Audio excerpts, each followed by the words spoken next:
risk on, but it seems like we need some new impetus. Where's that going to come from? Well, I think the market's still looking at the sort of the central bank story as potentially being sort of an impetus to give further risk on. We were obviously focusing on the ECB and the Bank of England last week. There has been some overnight reports that in the Nikkei that there could be an emergency Bank of Japan meeting next week.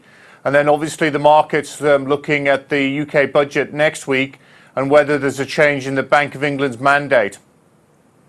I'll come to the budget in just a sec, but let's talk a little bit more about this Nikkei report on the BOJ. We got some initial support for the equity markets, but they've come off since then. What do you think is going to happen next week? Well, I think we'll have to see whether there is an emergency meeting or not. But if there were to be an emergency meeting, the market would take that as risk on and yen negative. The reason being is that any sort of moves to bring forward easing from the Bank of Japan by sort of Kuroda would be taken positively initially by the markets. On the UK budget, what are the likely scenarios and what happens to the market on the back of it, do you think? I think the likely scenarios are threefold. One, that we get some political noise about changes on fiscal policy, but economically, when you look at them on a deeper basis, they won't produce any net major stimulation for the UK economy.